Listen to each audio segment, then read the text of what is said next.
Welcome, everybody. My name is Kirk Hanson. I'm the Director of Forestry for the Northwest Natural Resource Group, and welcome back to our Fireside Chat series. I am by my fire, although it's getting to be increasingly difficult to justify having a fire in the house.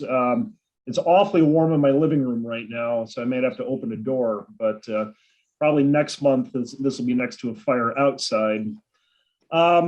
This is part of an ongoing monthly series that we intend to do through the end of the year. Like I mentioned, as this is the fifth one, stands to reason. We're in the fifth month of the year. And the topic tonight is on non-native plants and invasive plants. Topics that we've covered in the past include tree planting, EQIP and CSP, a couple funding programs. We've also talked about state forest taxes. And last month, we talked about a variety of climate adaptation strategies. I'm not entirely sure what we're going to talk about going forward in future months, but you, my dear participants and viewers, have the opportunity to inform future fireside chats. So if you want to let us know what topics you're curious about, go ahead and put them in the chat, and we'll keep track of those. And depending on which ones get the most interest, they may just pop up as a topic in a future fireside chat. So a couple other introductions while I'm at it. We have Alex Dolk with NNRG. Alex is our program manager and helps run all of our outreach programs amongst all sorts of other things. So she's the primary architect of these fireside chats. Also joined by Ben Peterson with the King County Noxious Weed Board. Did I get that correct? Close enough anyway. And close enough. All right, I've asked Ben to join us as sort of our expert witness. So as we get into the weeds, that was not intentional. And if it gets over my head, Ben can hopefully step in and save me and say some things, some smart things about different non-native and invasive plants. As a consulting forester for the past 20, 25 years, I've definitely dealt with most of the common, if not all of the common non-native and invasive plants that we find in our forests in the Northwest. But haven't necessarily used, the whole bevy of strategies out there for dealing with them. So that's what I'm kind of hoping to get at tonight. And in some of our past fireside chats, we've been trying some different strategies to make the event a little more interactive and really hear from you, because there's a lot of wisdom, a lot of experience in the folks that are on this in this meeting tonight. And so what I'd really like to do is try to make this a much more interactive conversation. This should be a chat. We should all be chatting about these topics. And I don't think I've been quite as successful in my strategy in the past to get really a conversation going. I'm kind of accustomed to just talking to a crowd of people. So hopefully I can facilitate a little more of a conversation here amongst everybody, and we can get some peer-to-peer learning going. So on that note, Alex, does everybody have the ability to unmute themselves? They should, yeah. Okay. Someone might want to test that and tell me if I'm wrong. So, yes, I think we can unmute.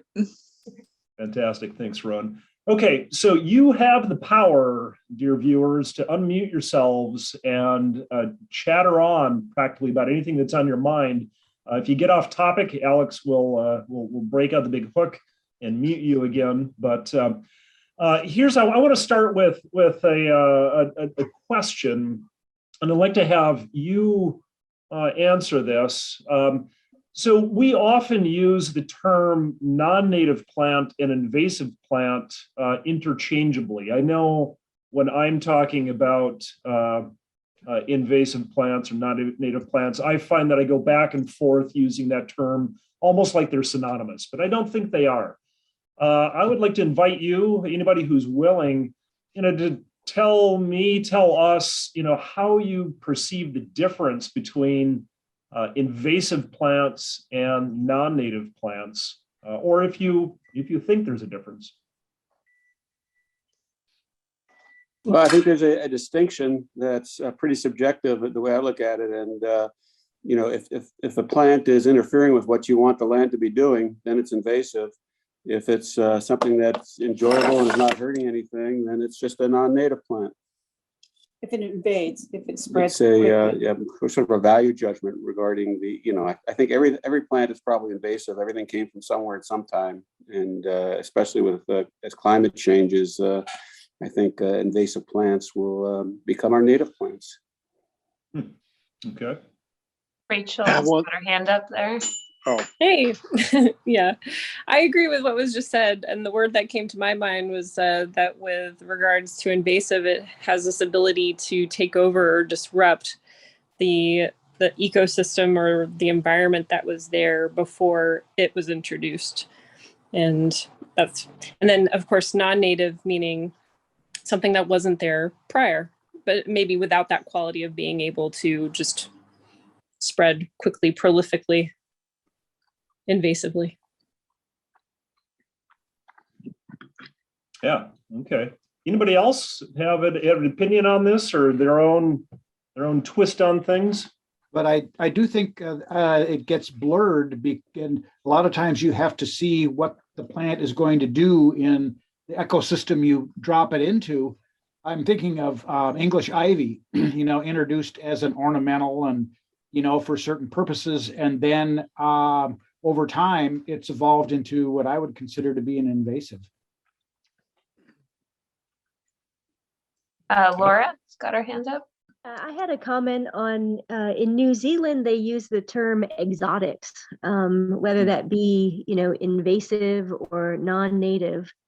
And so, I don't know, I think there's kind of, invasive, it's the language that we use, and invasive kind of has a it connotates, something very unwanted, right? Something that's destructive and ultimately damaging. So I don't know. I'm kind of interested to know what other, what other terms we could be using to describe, this thing. Yeah, no, that's a great point, and may even provide a segue for me. But before I act on that, does anybody else have any comments or opinions about the difference between the two? Looks like Jay's got his hand up. Can you hear me? Yes. Yep. Oh, yeah. I think also like there's a plant that I've seen growing on my property, which is a type of mint, which I don't know if it's good or bad. It doesn't seem to be, it's not a cutleaf blackberry or a Himalayan blackberry or anything sinister, but I look at it and I go, could this thing be bad? Is it a native plant, or is it a invasive plant? I don't know. So, sometimes you see plants that you have no idea what they are, and you don't really know if it's good, bad, or indifferent. Sure. Yeah, and I don't think quite yet we're going to get to that point in the conversation of making a judgment call on these plants that we can or cannot identify. I like starting a little bit objective, looking at the plant and trying to figure out what it is, where does it fit into the ecosystem, what function does it seem to be performing, how is it relating to plants around it. I think it's oftentimes useful to take a very objective approach to looking at plants like that before making some kind of a value judgment as to whether it's playing a beneficial role in the ecosystem or something potentially detrimental. And I think oftentimes too, when I get to the point of making a judgment call, I realize it's still very subjective. It comes back to perhaps my objectives that I'm trying to achieve, in particular with the forest. Well, unless somebody else has another comment about this particular topic, the difference between non-native and invasive. we had a really interesting response to our latest monthly newsletter, which was on the topic of non-native plants. And it got really at this sort of question about, is a plant, just by the nature of being non-native, necessarily negative? Is it, do we have, again, a very, very subjective perspective on non-native plants? I want to read this email back to you and see if this, how people take this. So first of all, some efforts to remove invasives are worse than the problem. I remember being shocked at the amount of herbicides, for instance, used in the Pacific Northwest by restoration biologists. The writer goes on to say that, oftentimes our evolutionary instinct is to mistrust foreigners. And this might be a link between our mistrust of immigrants and our mistrust of invasive plants and animals, but it's equally suspect in both cases. Some invasive plants take over, such as ivy and Norwegian ship rats, because it's not a plant, animal, come to mind. Other invasives just settle into everything else. Think of like herb robert, and may not necessarily may not be displacing other native plants. So to me, this kind of brings up the question, is just because a plant is perhaps not native, at least historically, to a site, is it necessarily a problem? So I want to leave that for a moment, or stop talking about that for a moment, and see what people think about that after you've heard that comment. What are your thoughts on that?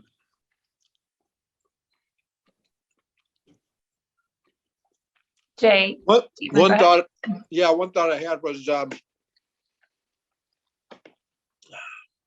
it. Well, I'll have to come back to that. Having a senior moment, but I'll come back. It'll come back to me sooner or later. Right. Well, we think of non-native as being in our neighborhood, but I always think about David Douglas and how many non-native plants that are native to our neighborhood he brought back to Great Britain, and they're so important in England's gardening and landscaping now, but they really are non-native plants. They don't belong there naturally. So that maybe goes along with what you're saying about it. Just because we label it as non-native, it might not necessarily be bad. Sure. Is the presence of and kind of continuing, let's say, immigration of non-native plants into our environment, again, necessarily a bad thing? Or is this just a part of species migration? At what point do we make that decision that, these are noxious? There's another term that we often use, are all non-native plants necessarily noxious? Or can they have a benign role? I mean, certainly every plant, regardless of what it is, performs some kind of ecological function. And we can make an argument that it's providing wildlife habitat. Think about Himalayan Blackberry. A lot of birds obviously are foraging on it. Himalayan Blackberry, I find to be incredible at building soil. Once you clear Himalayan Blackberry and look at the soil underneath it, it's usually very rich and loamy.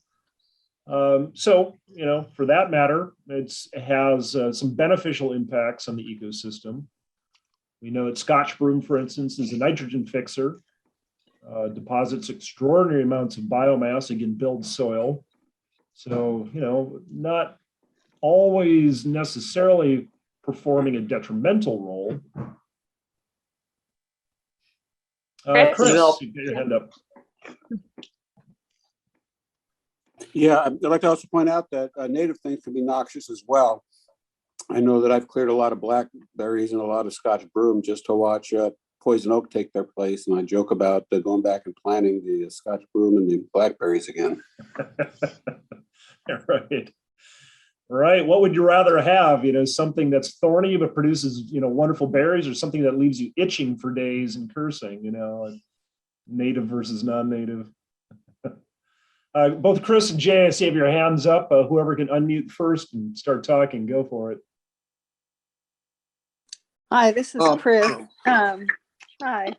I think of as the words of wisdom coming when someone says it's invasive. To me, I'm looking for sort of the heads up of if you have this, then it's like an if then. If you have this growing, then it's like words of wisdom being passed on through this list of plants will cause you problems, so avoid this list of plants. But you've introduced a lot of information I didn't know about those plants, so maybe they're not all bad, is what you're saying. But I don't know, it's kind of like the warning notice on a, to me.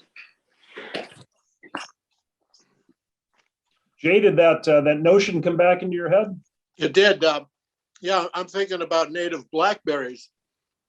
I have tons of native blackberry, and I noticed that it overruns everything, and it's just it just covers things. It drags, it'll climb up into the huckleberries and bend them over and drag them down into the ground, and trip you up when you're trying to walk through the woods, and it can be an overwhelming thing. And that's a native plant, that produces a great berry in the right circumstances. Yeah.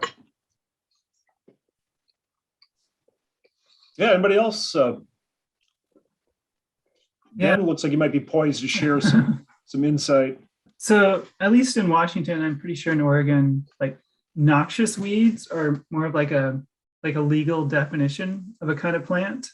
And noxious weeds in Washington, and I think it's the same case in Oregon, they're all non-native plants. But as we know, most non-native plants aren't aggressive, don't take over the landscape. Otherwise we'd have, millions of weeds, and it's only like a few dozen that are really acting like weeds. But it's a non-native plant that has a particular ecological or economic impact. But they've all been, I guess, thought through to make sure that they are, I guess they're on the list because they're known to be particularly aggressive, either already in this climate that we're in, the Pacific Northwest, or they have the potential to be particularly aggressive and they're not here yet. But because I don't think it's that they don't just pick any plant to be on the weed list. There's just a few that are on the list comparatively to all the plants that are out there. But then in general, a weed is just a plant you don't want. So you can call any plant a weed. It can be like the rarest plant in the world, but if it's growing, in the middle of your driveway, you don't want it there, you can call it a weed. But like noxious weeds, it's more of a legal term. But then, yeah, invasive plant, that could be, maybe it could probably be just about anything as well. And then the other thing I was thinking about is the terminology, invasive plant or invader. That can be, it's a pretty charged kind of terminology. And our program, we're really trying to move away from that kind of terminology to something more like aggressive plants or plants that are out of place. And then we're also really trying to rename plants to common names that don't signal out a certain kind of people or a certain geography. Because there's Japanese knotweed or things like that, where they sort of give a negative connotation to people that don't really have anything to do with the weed. And that's going to be a gradual process too, because there's a lot of the plants have different common names. So we're trying to work towards moving away from common names that are sort of less people specific. That makes sense. But yeah, absolutely. Thoughts ahead. Okay. No, it's a good distinction. I appreciate how you defined or helped us understand the term noxious relative to, say, state or county regulations and interest in these plants, concerns about these plants. So I guess I'm going to shift the conversation a little bit. And one way that I think I've come to look at the distinction between just non-native versus invasive or aggressive is to consider the objectives, the management objectives of the site that I'm dealing with. Since this is a conversation ostensibly about forest lands and the forests that we either own or are responsible for managing, then we really have to weigh our objectives, our forestry objectives, against the impacts, of these different non-native plants, or even native plants for that matter. So what I want to do is shift towards talking about some specific plants and specific scenarios, so we can begin the discussion of, okay, if this, then that, and hopefully that'll provide some constructive feedback to folks about what to do on their own lands or in the forests that they're managing. And I'll share just a couple anecdotes from my own family's land. My family has a couple hundred acres of forest land across 3 different parcels. And of course, on all 3 of them, we're dealing with most of the common non-native and what I would consider to be, relatively invasive, noxious weeds. The list of them being Scotch broom, Himalayan Blackberry, reed canary grass. Those are probably the 3 what I consider to be boogeymen that we're dealing with on our land on a regular basis. And there's a lot of other non-native plants. We certainly have herb Robert. I don't find that to be too pernicious or much of a problem. I am seeing English holly popping up much more frequently, not only in my family's forest lands, but really in every forest I go to now. And I've often frequently have been referring to it as the next Himalayan Blackberry, except the shade tolerant, just given how quickly it's spreading. So I'll give you a scenario, one scenario at least on my family's land that really is causing me to draw the line and say, okay, you invasive plant, you noxious, invasive, aggressive, obnoxious plant, I have to do something about you because you are impacting my objectives. A couple of years ago, we came in. Back in 2018, we bought another 100 acres of land, and that was a pretty abused piece of property, and we've been doing a lot of restoration work. As part of that, we came in with there's about 20 acres that were covered in Himalayan Blackberry, a wide range of native brush species, and then some scraggly alder and cherry and maple and this and that. It's just kind of a hodgepodge of stuff. And so we came in with a flail mower and masticated or ground up, basically the entire shrub layer. We're really going after mostly the blackberry in there, but the native plants were collateral damage in that. Then we replanted the entire site with hemlock, Doug fir, cedar. And of course, immediately the next year, most of the non-native plants, in particular elderberry, regrew 2-3 times as large as it was before we even came in. And then the Himalayan Blackberry came back even more aggressively. So for 2 years now, I have sent in a crew to manually clear around each of the little seedlings, the tree seedlings. The first year they used machetes. The second year they came back and said, hey, do we really have to use machetes or can we use chainsaws? And I didn't realize that I must have heavily caveated the first year and apparently required them to use machetes when they prefer to use chainsaws. So they came in and they cut, good 3-foot circles around each of the seedlings with chainsaws in the second year. Now we're into the 3rd growing season. The blackberry is just as aggressive as ever. And I'm looking at yet a 3rd year of having this crew come in to once again clear around each of the seedlings. For the roughly 20 acres, it's actually about 18. It's costing me about $2,600 a year to have that hand crew come in. So my objective is to get this site reforested. I want native trees back there. I want them for all the benefits that forests provide, as well as long-term timber production. So I see the Himalayan blackberry as a inhibitor, I guess, of that objective. So there's 2 issues here. One is this is a plant that I don't want on my land. It's conflicting with my objectives. And I'm also faced with 2 options for dealing with it. One is essentially by hand or with chainsaw, machete, or herbicide.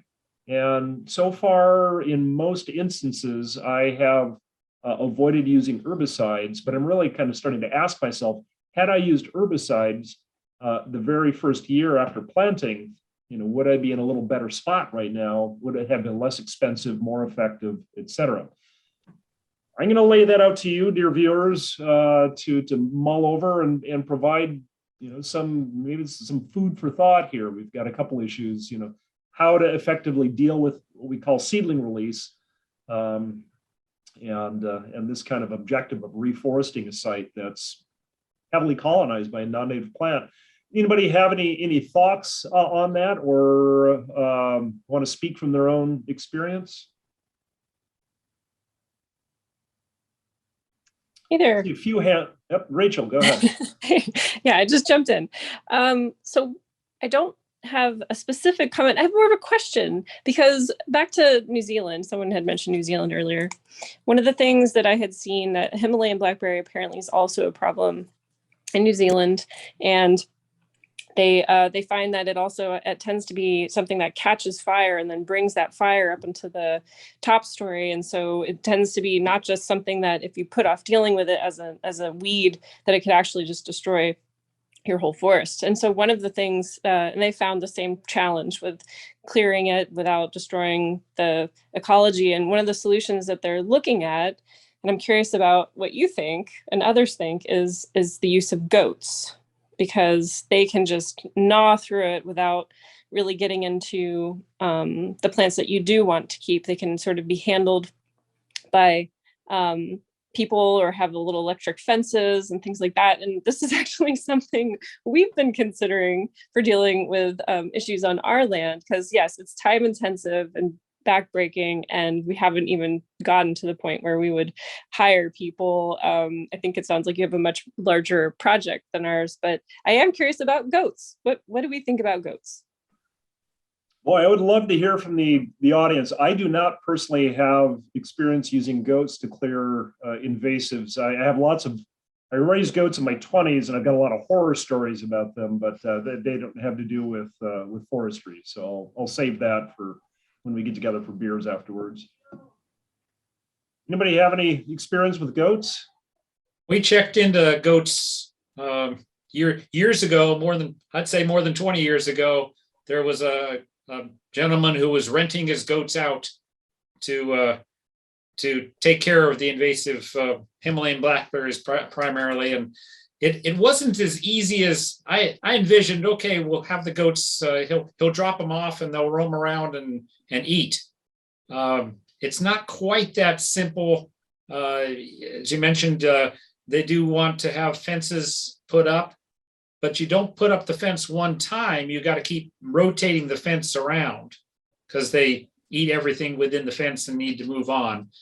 But there was some question as to how accurate they are in their laser focus on Himalayan blackberries, or gosh, that Douglas fir seedling looks green too, and maybe I'll just nip that off. So in our research of it got to be too much work. We thought it was a great idea if it could work, but it got to be too much for us.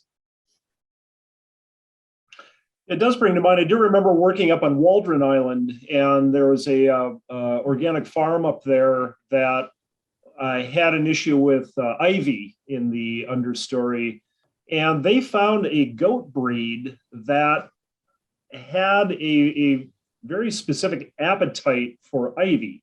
It preferred ivy over a lot of the other native vegetation in that area, which was sword fern and some other, fairly hefty, durable native vegetation.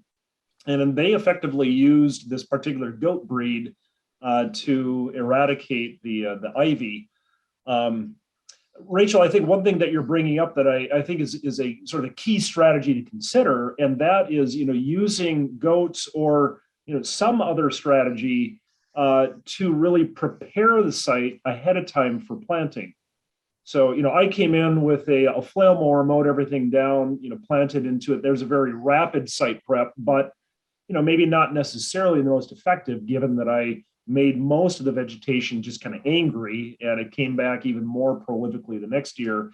This was predictable. I knew that would happen, but maybe there's an argument to be made to take a few years and really do effective site preparation before planting. And goats in that case may be a good strategy. If they are indiscriminate browsers, they could effectively graze the understory down to ground level. And by doing that year after year, exhaust the root systems of plants and really, minimize their ability to recover. Certainly the goats will be fertilizing the site. I would imagine that would have some kind of benefit as well. So, postulating questions, I don't know for sure, but yeah, anybody else out there have any experience, either direct or, you heard of somebody using goats and here's your story? Not a direct experience, but my understanding was that the goats can eat the Himalayan blackberries down to the soil level, but then you got to dig out the roots because they'll come right back. Yep. So it's not a one time and you're done magic bullet. I was in my 20s and managing a farm down in Oakville. We had one goat and one pot-bellied pig, and it was Nanny Goat and Miss Piggy. And boy, they were a dynamic duo because, Nanny Goat would come in, we'd fence her into a patch of blackberry. She'd eat that down to nubbins, and Miss Piggy would come in and root out the root balls. And that actually was very, very successful. We had electric fence around them, but it was just two animals, and we used it in very, very, kind of strategic locations. I haven't used a broad scale across multiple acres, but it was definitely effective. And adorable. They loved each other. They're good friends. We could have made a cartoon series out of them. I had a friend who had several llamas on his property. I think he had four or five llamas, and he had about 13 acres of mixed pasture and forest land. And he found that the llamas were actually girdling his trees. So I don't know if goats will do that. I don't know if they'll actually go after the bark on a tree, but I suppose if they were hungry enough, they might, if they were left to their own devices. Yeah, tender bark trees, they certainly will. In our case, when we had more goats on the farm, they went after our fruit trees and girdled the fruit trees. And yeah, they can be very, very aggressive.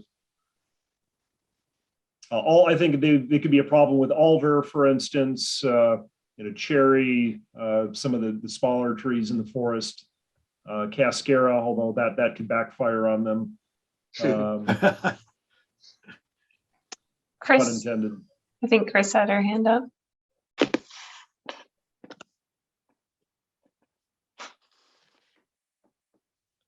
Right, that was still up from earlier.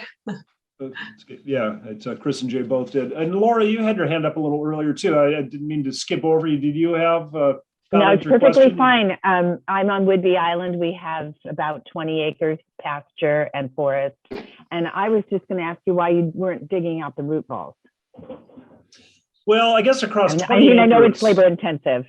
Yeah, that's exactly it. Across 20 acres, to have a crew do that, I can't even fathom what that would cost. So unfortunately, on my site, at least, it's very high productivity soils. It's a high site index 2 soils. And even in their second year of growth, some of these trees have put on 2 or 3 feet of growth. So my hope is that, I will bite the bullet and pay for probably 4 years of manual seedling release. And at that point, I'm hoping my seedlings will be up above the surrounding vegetation and will be able to take off. Somebody had mentioned the issue of blackberry climbing up and just using the seedlings as trellises, right, which you'll do. Pulling them down. Certainly could be an issue. And so that's something we're going to have to adaptively manage for as we go along.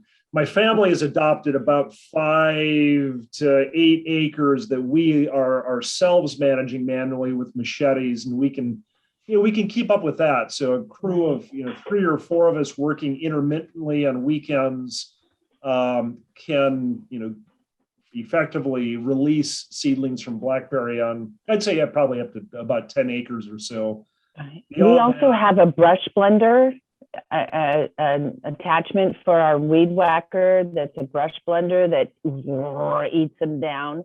And then we've done some cardboard and chipping as well. So we have several things that we're planning and working on. And holly right now is our biggest adventure.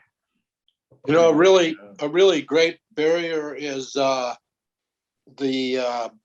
covers for lumber yard covers. You know, they throw them out. Sure. And every time I go by the lumber yard, I stop and pull them out of their garbage, and I use them for you know, anywhere that, mostly for reed canary grass management. And I found that after 2 or 3 years of being covered, there's nothing left of the reed canary grass. It's dead all the way down to, you know, the root system is completely trashed. So, you know, the only problem is you still get ingrowth from around because you can't cover everything, and there's always some viable root stock somewhere that'll start growing back in. But, you know, even blackberry, if you cover it long enough, the root will die.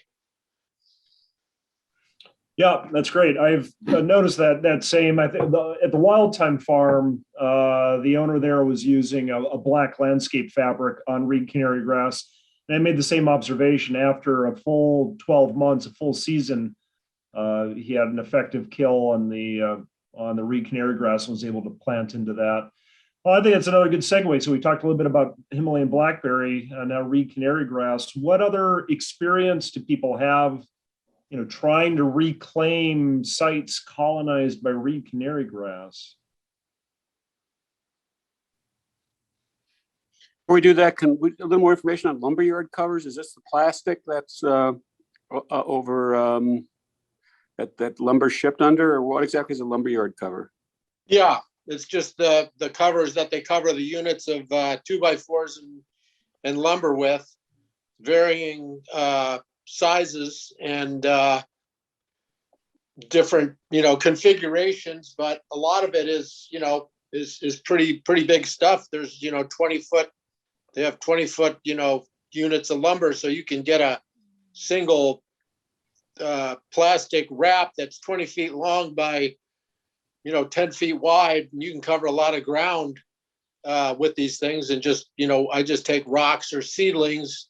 I'll cut down some alder, you know, small alder trees, and throw them on top of it to weight it down over and hold it in place, or use rocks. And okay, thank you. Them out. I'll go check that out. Thank you. I would be curious about some input from Ben on canary grass, because on our piece of property, canary grass seems to be the thing that has taken off, particularly in sun areas and a septic drain field, you know, kind of situations and beside the roads. And really this covering method is the only method. I went to a seminar, WSU Forestry spinoff seminar on invasive weeds, and they the only thing that I came away with in terms of canary grass was covering. What are your thoughts on, you know, the way to deal with canary grass, Ben? Yeah, that's a really good question. It's probably the worst wetland plant out there, you know, in this part of the world. And my professor in grad school, Kern Ewing, he actually studied that a few different places. And the thing that he ultimately came up with was just willow staking, really dense willow staking is the only way to really effectively change the environment. Say that again. Willow, yeah, willow stakes. Changing the soil or changing the environment, because you're not going to get rid of reed canary grass. It's pretty much everywhere. Yeah. But you can, like you said, you can put down plastic, so you can plant into it, kill it temporarily, you know, or it'll get rid of it for a few years, and then you remove the plastic and you have a head start, so you can get native plants growing in there. or just really dense willow, like at 2-foot centers. So between all the willow stakes. Yeah, we've had some success with putting cardboard down, overlapping, and then slipping willow stakes through. And then by the time the cardboard rots away, the willows are growing up and shading out the. Yeah, and that way you don't have to worry about pulling the plastic back up. You know, pull all the tape off the cardboard.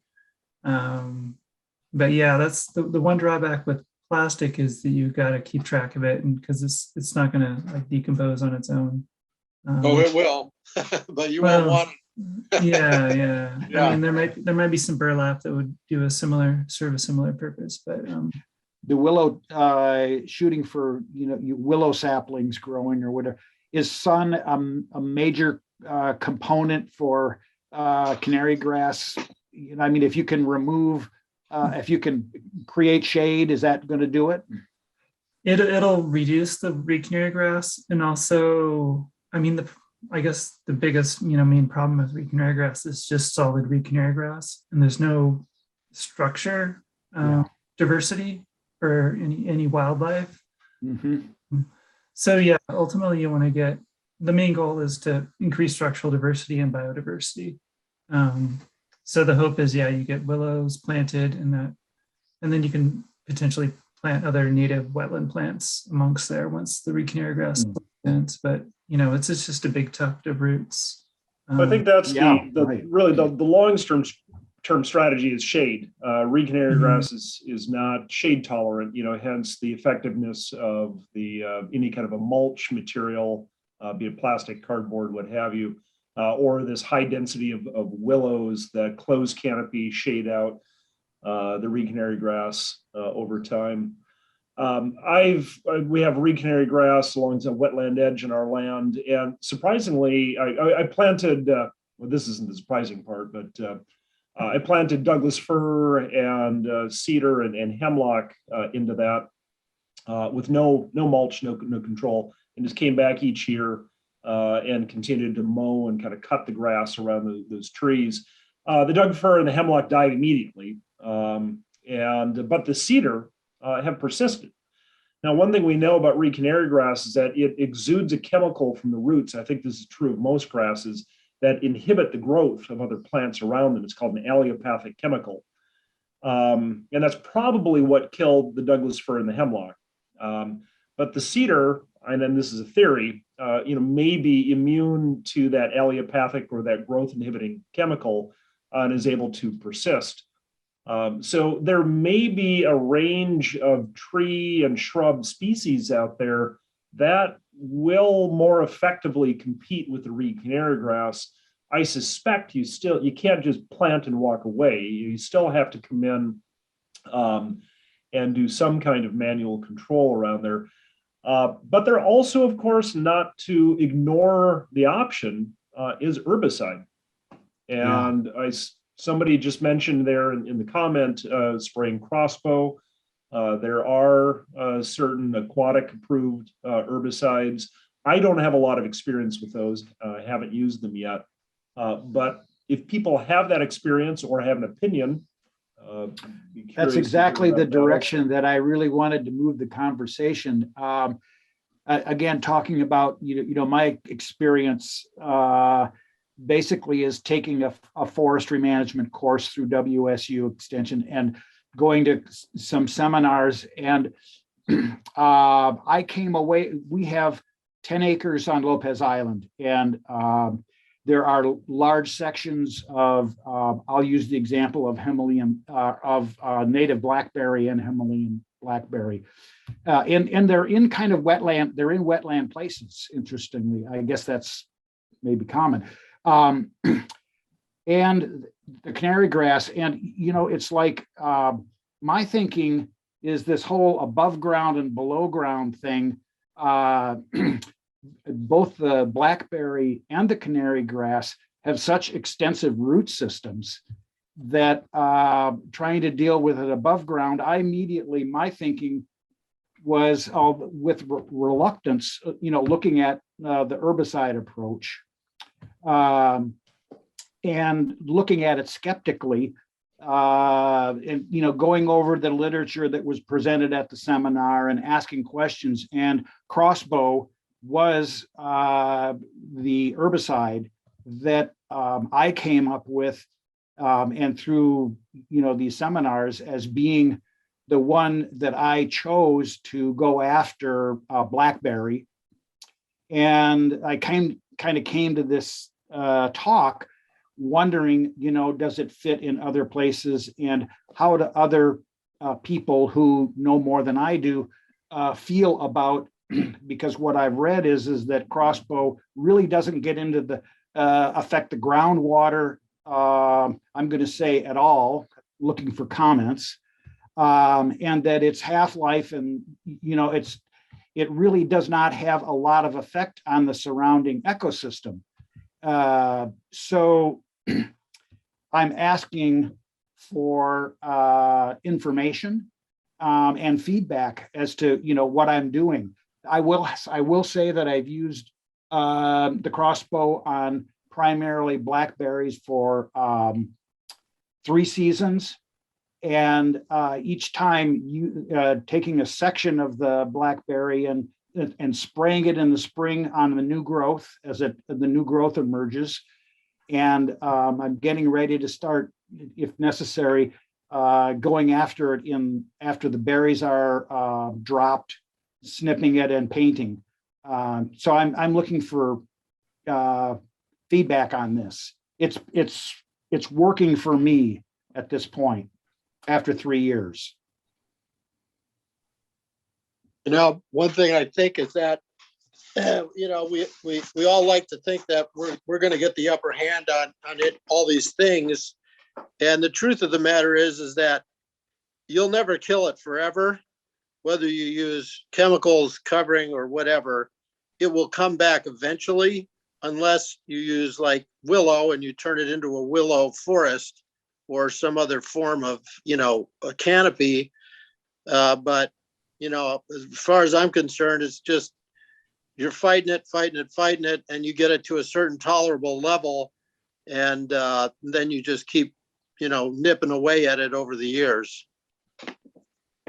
Well, and I think that's really, again, a key point here is that we should be looking at long-term silvicultural solutions for controlling invasive plants. So I would consider any intervention, be it chemical or manual, to be a relatively short-term intervention, and then using the inherent ability of forests, really it comes down to shade, to control most of these invasive plants or plants that we don't want to have in our forests. So it would do no good just to control something and leave that area bare, because it'll certainly be recolonized again. So I think the whole intent here is to get it reforested, reclaimed by a diversity of trees and shrubs.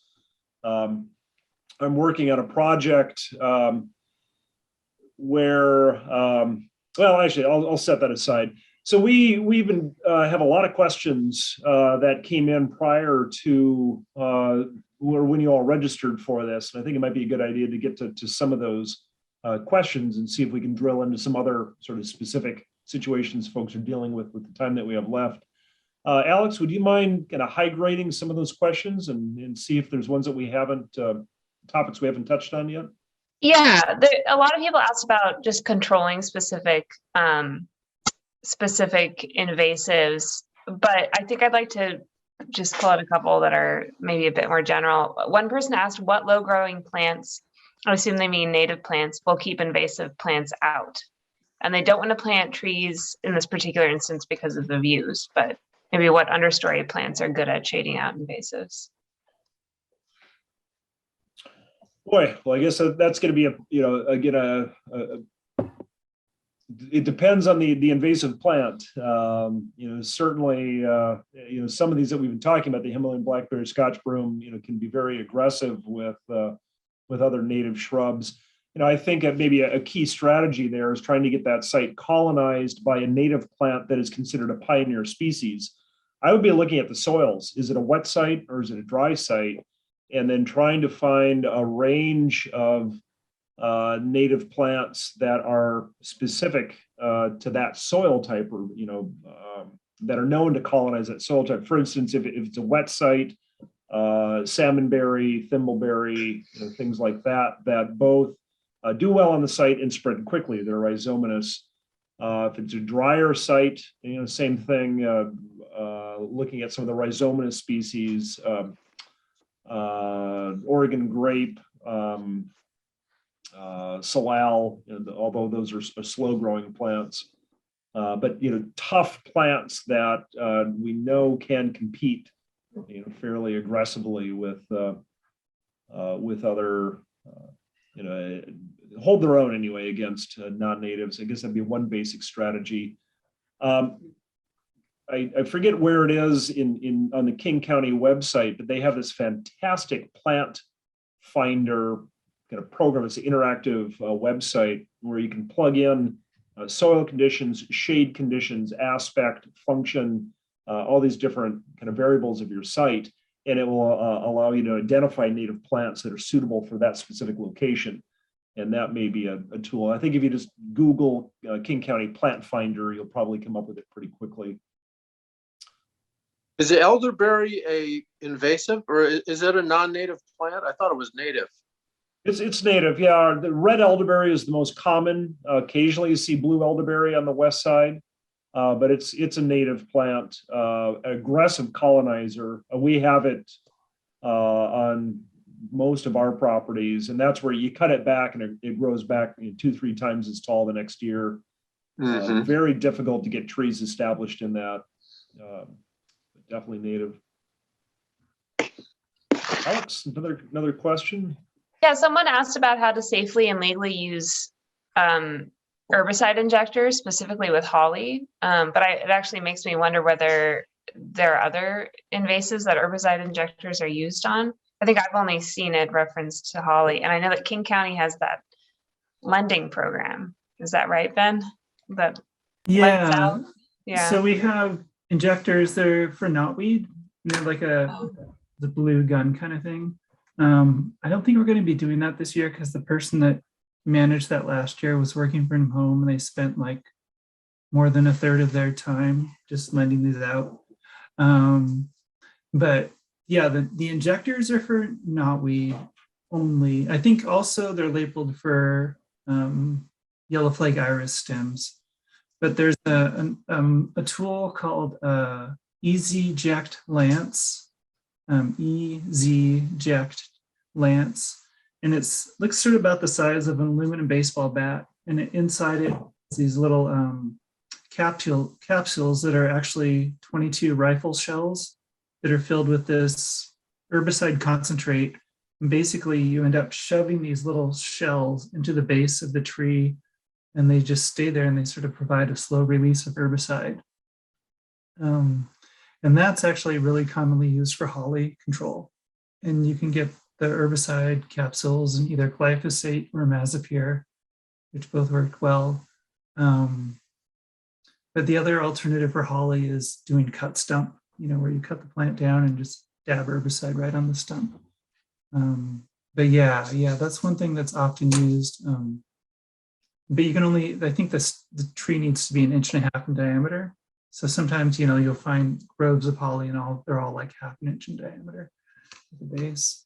But yeah. Imazapyr is what I've found to be the most effective herbicide with holly or coppicing big leaf maple. Yeah. They're injected or painted on. Yeah.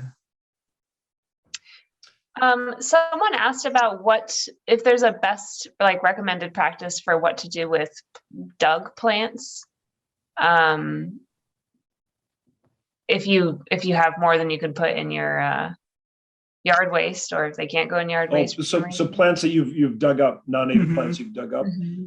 Yeah, what I've done is or I've seen other people do is just put a large tarp out and put the plants on top of it so they dry out.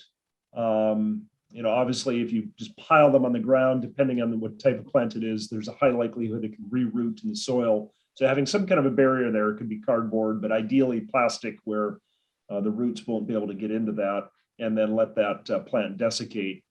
And then at that point, once it's dry, you could probably scatter it back out there or even move it somewhere and burn it. Yeah, just make sure it's not poison hemlock if you're going to burn it. So you can, other health problems. Some people do that.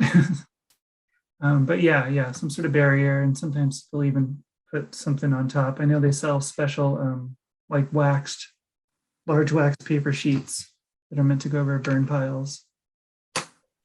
One thing I found out from covering the ground with the black plastic was the native blackberries, the little ones that the wild blackberry grow over the plastic and really like have incredible yields, and nothing else is growing, and they just grow across it. And I was getting like, gallons of the little blackberries off of that black plastic because it was warm, and during the summer it really heats up, and the blackberries loved it. So it was kind of a boon to covering up the soil with that. Alex, let's What take about- one last question. Yeah, Can I I'm sorry, have go a- ahead. Was that Rachel? Yeah, can I have a quick follow-up? Like, what about for plants that have seeds or things that could just sort of blow away, or, with holly, if it's already started to bear its fruit or something like that, if you start laying it out or dragging it around, it's like, it's just everywhere. Yeah, I mean, one strategy is to just consolidate all these seeds. If it's a big grove of holly that, it's been seeding in one place for many years anyway, you might want to just sort of consolidate the seeds into one place so you can keep an eye on it to make sure they don't move around.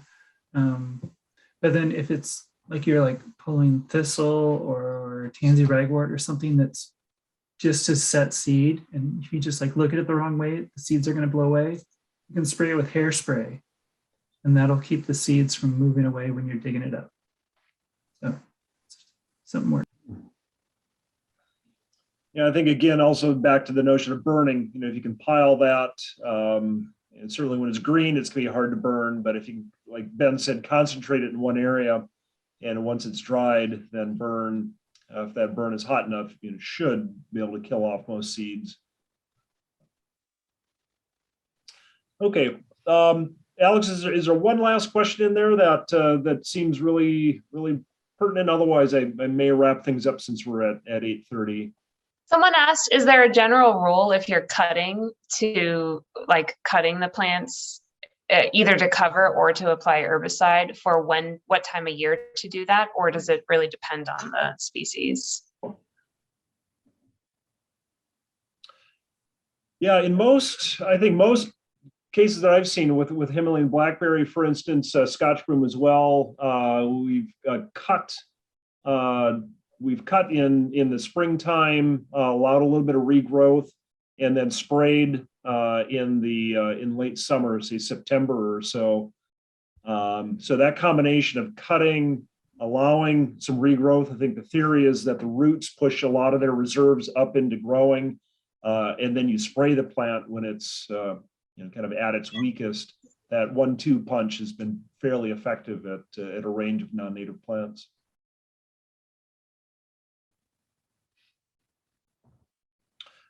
Okay, well, we're a little past 8:30, so I just a little bit of wrap up. Like I mentioned, our newsletter this month that came out from the Northwest Natural Resource Group is all about non-native plants.